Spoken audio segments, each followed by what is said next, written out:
welcome to the Back Porch Kitchen. My name is Lindsay and I'm a stay-at-home mom of 4 kids who balances wife and mom life with my chronic illnesses. We post a video here every Sunday at 5 p.m. Eastern Time, so I hope you'll join us. So I don't know about you guys, but the weekends can be a little bit chaotic for us as a family of 6. So in this video, you're going to see a little bit of weekend meal prep that will help us get going and get started and have a great weekend as a family. So y'all are just going to get a little bit of talking hands today because I'm going to be honest, I have yet to take a shower. It's about 11 o'clock. My toddler is over at our next door neighbor's house having a play date with their grandson. So while he's gone, I'm making the best use of my time. So I'm making a biscuit casserole. It's a sausage and gravy kind of biscuit casserole. I'm making it for this weekend because with my health issues, sometimes, a lot of times, mornings are hard for me. So instead of the kids just eating like cereal, try to make something a little bit different. They'll probably have cereal in the morning, one morning, but at least not both mornings. So I have 2 like small cans of canned biscuits. I use the Great Value brand. You can use whichever ones you really like. It doesn't really matter. Or you can use one of the big 16-ounce tubes. This is just 2 of the smaller tubes. So you take them out, and since these were the smaller biscuits, I just cut them into half. But usually what you would do is you would cut them into pieces. And I kind of formed like a little shell around it. Doesn't really matter. You can just throw them in there. It doesn't really matter. I also have about a cup of cheese. This is just, I think it's like a Colby mix. Use whatever you have. In this, I have 6 eggs and a half a cup of milk. So I'm just going to gently, not make too much of a mess here. I'm just going to gently whisk these together. And I also have some breakfast sausage that I browned in a pan. So let's just get this up well. So you do want to mix this up pretty well, just because you don't want there to be, well, honestly, I wouldn't care. But for kids or anyone who's really picky, you probably don't want streaks of egg white running through. You could make this honestly with all egg whites if you want to be a little bit healthier. Although if you're eating biscuits and gravy casserole, I think we've abandoned that health aspect. This would be great on like, if you have to get up, maybe like upcoming right now is Easter. So maybe you're going to a sunrise service or an early service and you want to be able to throw something in the oven and when you get back home, it'll be ready. This is a perfect recipe. This is great for Christmas morning. Really anytime you just want a quick breakfast. And I'm going to actually make it in advance. So today's Friday. All right, that's good enough for me. I'm going to toss the whisk over my sink. Today's Friday, and we're probably going to have this Sunday. So what I'm going to do is I'm going to assemble it. I'm going to go ahead and bake it and then wrap it up. This is an older fashioned kind of Corningware piece, but it has a lid for it. So I'm going to just put it in the fridge, and then when we want it, we just take it out, throw it in the oven to heat it up, and that's it. Super easy. So in this bowl, which if you were, one of my previous vlogs, I'll show you this bowl. This is actually one of the bowls to my grandmother, my mom's like original Sunbeam mixer, which she got rid of. She gave it to one of my cousins, and I got the bowl. I love it. So in here, I have that packet of gravy mix that I showed. You can use whatever packet you want, whatever kind. That was just what the Walmart had. So this is, I think, Pioneer brand, and it's a half a cup of, I think on the packet it says half a cup of cool water. I used cream. Use what you want. I'll just make it a little bit, obviously that's needed with all the fats here, but just a little bit creamier and to me more delicious. But you could easily use water, like it says. You could use milk, just a half a cup, and you just whisk in the gravy mix until it's nice and combined. And then I have 1.5 cups here of freshly boiled water. I'm gonna dump that in and just whisk it together. And I have made this before for the kids, and they absolutely loved it. So this will thicken up.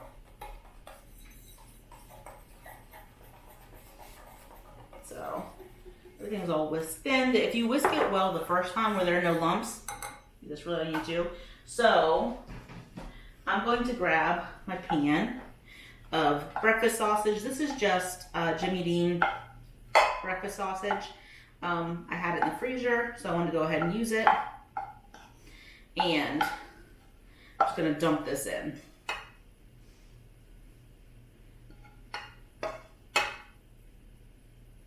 You could easily make a breakfast lasagna with this recipe. That would be really good.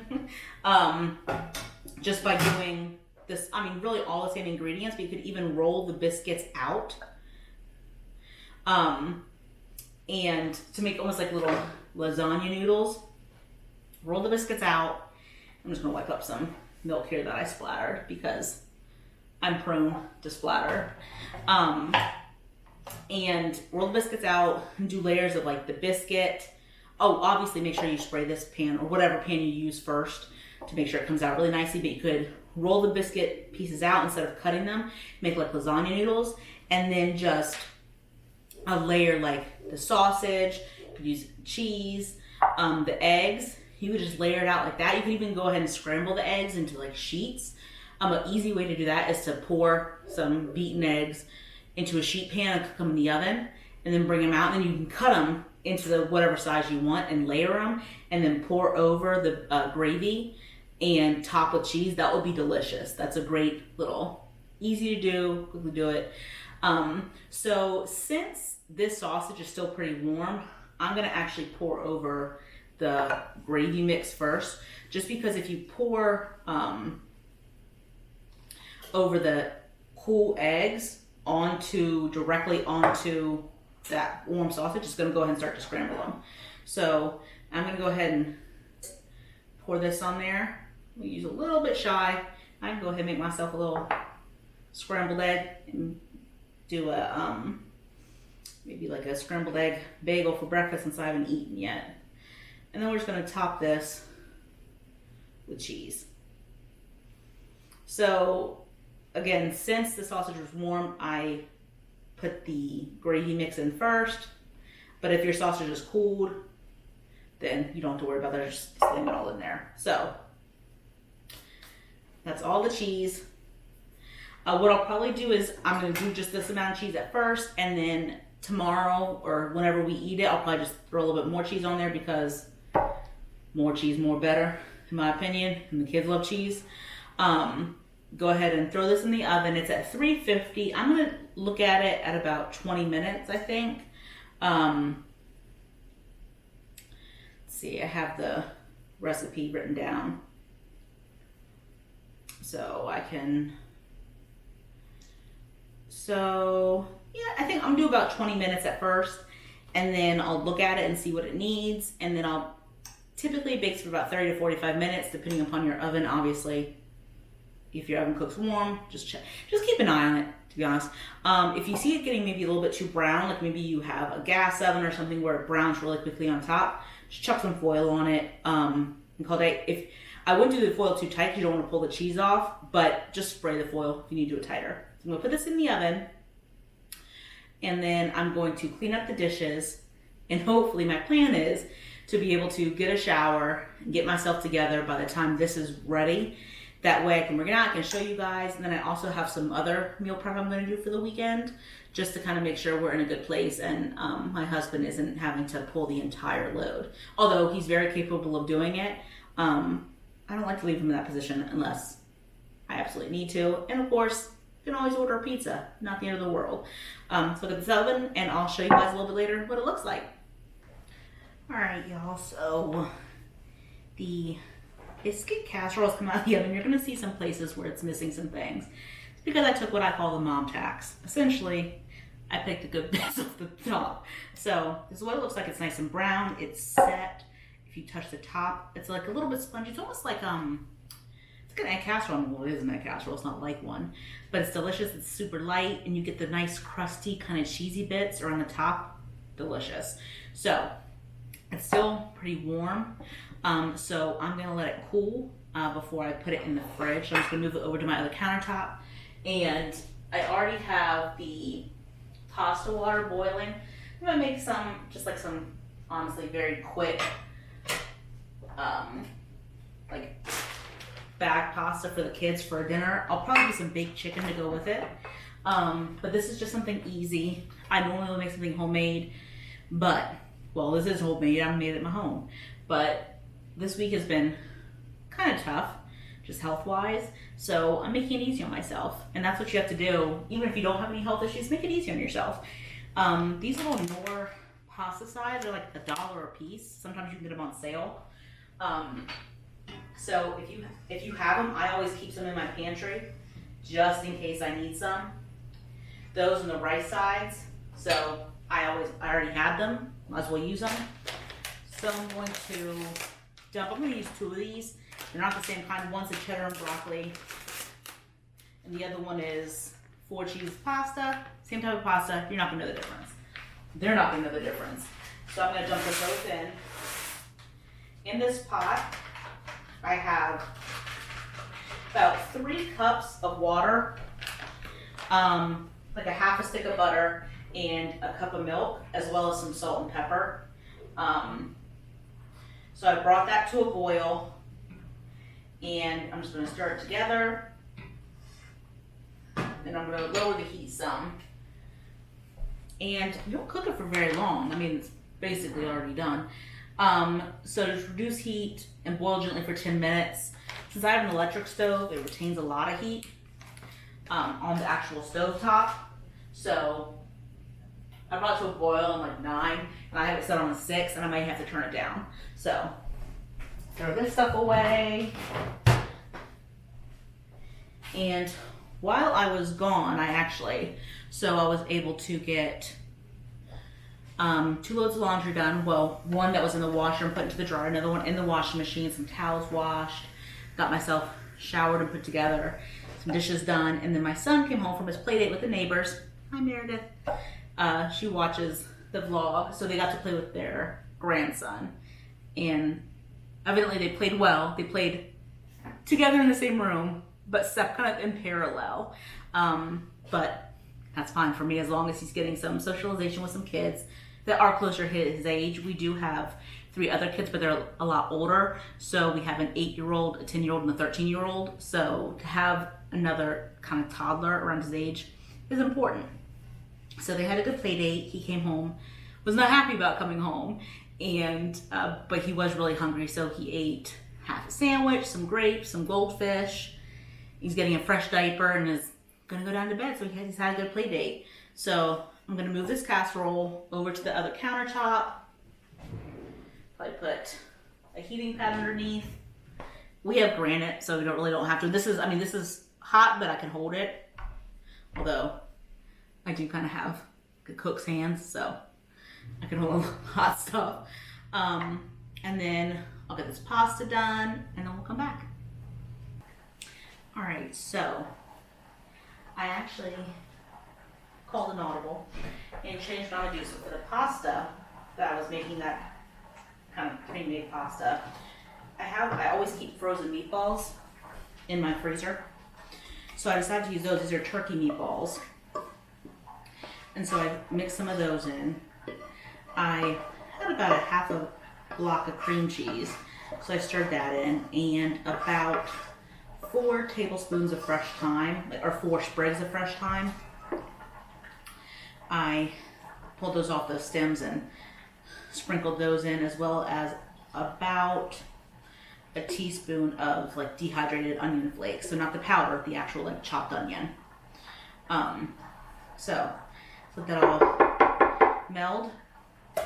I'll put it in this is a great container actually. So it's solid glass and it's oven proof. I mean, I wouldn't use it under the broiler, but it's oven proof and also microwave. So my husband he could put it in the oven, or he could stick it in the microwave for ease. So I'm gonna let this cool. It smells really good actually. And I'm going to put it over on the other side of the kitchen to cool down before I put it in the fridge. This would be great. I know if you make green bean casserole, which a lot of southern kitchens do, you probably have like a bag or a box of the fried onions. Sprinkle those on top before you make it. It'll be delicious. I've done that with plenty of other things. If you have some that you're not using, left over, you want to get them out of your house, sprinkle it on top of that. It'll be delicious. It adds some crunch. But otherwise, this is all set. I made this in my, I don't know if you follow me on Instagram. If you do, it's called the Back Porch Kitchen. It's the same name as this. It's always linked in the description box below. This is an Amusa pot. You can get them, they're really inexpensive. They're aluminum pots. They're fantastic. I use them for a lot of things. If you do follow me, you will have seen an Instagram post where I talk about what I use it for. So I use it for a lot. It's perfect for rice. I don't use a rice cooker. I tend not to like kind of one-use things. So they don't have a pineapple core or a mango core or any kind of core. I like things I can do a bunch of different tasks with. This is a great all-around pot. It's perfect for rice. You see I made it with pasta. Things don't stick really bad to it. So you treat it almost as if it was a cast iron pan in a way, and that you don't let it set in water. So after you use it, you wash it. I'll let it, like if there's stuff in there, I'll kind of let it soak a little bit, but I wouldn't leave it overnight. And you just scrub it down. It's great. And then I'll put just a little bit of oil, like vegetable oil, canola oil, just a little bit on the inside to help kind of season it. They're fantastic. You can get them at Walmart. I'll link them down below. I have a set of 3. Use them all the time. So I'm gonna put this over to the side to cook, or to cool. And I decided to make some green beans with it. So I always keep frozen vegetables in my freezer. They're handy. So I have some green beans on the go. How I do frozen or even canned, because I always keep canned vegetables on hand too, is a little bit different. So you can easily just throw them, if they're the steamable ones that come in the freezer section, just throw them in the microwave if you want to. So if you want them to taste like kind of your grandmother's green beans, the ones that cook forever and delicious, obviously, well, I would use pork. But if I'm just doing quick green beans like I am for the kids, a great way to do it is for a bag. A regular size bag is not a family size bag of green beans. They're the cut version, but you can use the French one, the fine ones, whatever one you want. Use about 2 cups of water, and that's an all-clad pot that I have bubbling away back there. About 2 cups of water, a cup and a half, the full pack of the green beans, about a teaspoon to 2 teaspoons of sugar. Stay with me. The green beans don't end up being sweet. You don't taste sugar. They just taste like good old-fashioned grandma cooked them green beans. I also put a chicken bouillon cube. You can use chicken just like the powdered bouillon, whatever you have, chicken base, salt, pepper, and bacon grease. Now, these beans aren't greasy, they're not oily, they're not sweet. They just really taste like southern green beans. If you want to throw a can of potatoes, like new potatoes if you have those on hand, peel some potatoes and throw them in.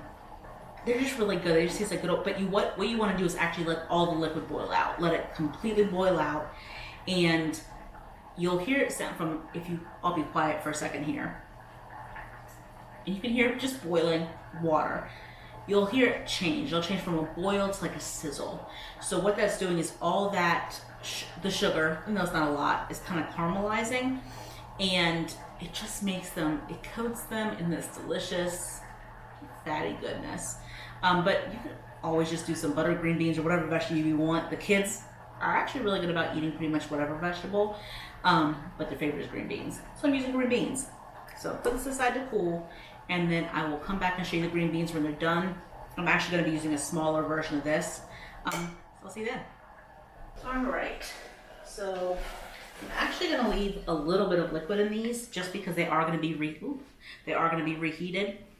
I don't want them to get too dry, but they are thick. It's almost like a syrup that's on them, but it's just bacony goodness. It really is delicious. They taste like your grandma's green beans that maybe she canned. They're absolutely fabulous. But do whatever you want to do with them. They're great. If I'm making them for my husband and myself, I'll usually saute some onion in there. Like they're really good with some red onion and some garlic in the bacon grease before I actually put all the liquids in. So I'll do that. And for 1 bag of green beans, if it's like a regular size bag, not a family bag, I'll probably put about a good tablespoon of bacon grease. So when you're doing your vegetables, if you're going to saute like garlic or onion or anything in them, it feels like way too much, right? But they literally, it just absorbs into the beans. Again, you don't have some oil slick afterwards. So you saute them until not until they're soft, just until they start to get a little bit translucent, and the garlic just until it's fragrant. And I also will chuck in we would do probably about a quarter of a teaspoon of crushed red pepper flakes, but do it as spicy as you like or leave it out. It's delicious. So I'm gonna put them into this little container. It's exactly like the larger one. It came as a set of 3.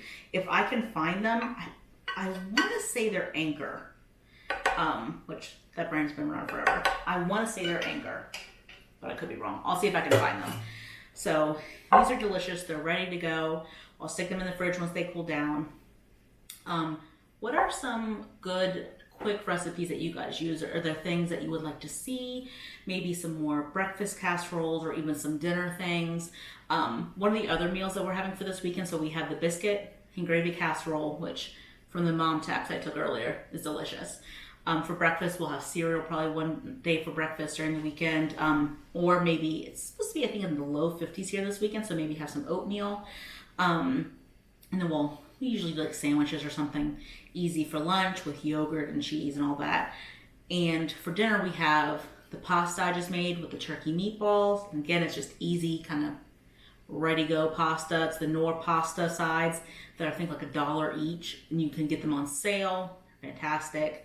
I just kind of gussied it up a little bit with some frozen great value turkey meatballs. Use homemade meatballs. Chuck it in there. That's a really quick, easy dinner. I think all together it took me probably 15 minutes to do that meal. And that's if you do start the green beans at the same time, they'll be done in 15 minutes. And that's a quick weeknight meal, weekend meal. You can make it ahead. It'll do really well. We're also I had made in my mousse pot, I had made some chicken dressing. So that'll be another meal. And that's just a good dressing recipe. I made a quick dressing. So instead of using my homemade cornbread, which is delicious, using Jiffy cornbread mix. So again, as long as it takes you to mix together a packet of Jiffy cornbread, and I used homemade chicken stock from boiling the chicken that I put in it. It's a really quick meal as well. So what are some other really quick meals you would like to see, or maybe some fancier things, some recipes that maybe are passed on in your family you would like to see me make, some breakfast? Let me know what you would like to see. I'd be happy to make them. I think I am going to do a series called kind of recipe remix, because there are some recipes that I think are very traditionally Southern, or at least are in my family, that I cannot stand. One of them is congealed salad. I think it's disgusting. My dad loves it. We only typically have it at Thanksgiving, and he sees it as a side. I don't like it. Or, there's a Waldorf stuff. There are different things that I don't like as they exist now. But I'm going to change and kind of play around with them and see if I can find a way to take the essence of the dish and put it into something that I would actually eat, or I would actually serve other people. So let me know if there's something that you want to see. Definitely like the video. Comment below. Just say hi and let me know who you are, where you're watching from. Again, if you want to see anything made, what kinds of videos. So I'm going to start doing some day in the lives. That'll probably be more like snippets from days during the week, just because there are plenty of days I'm not going to feel like filming, and I usually just go on autopilot and do what needs to get done. Show kind of what my life is like. We could do Amazon is a sickness. I swear ordering from Amazon is a sickness. So maybe you'll see some unboxings. But just let me know what you want to see. I'm happy to do those videos. Share the videos to your social media. But I'd love to hear from you guys. So until next time, have a good day.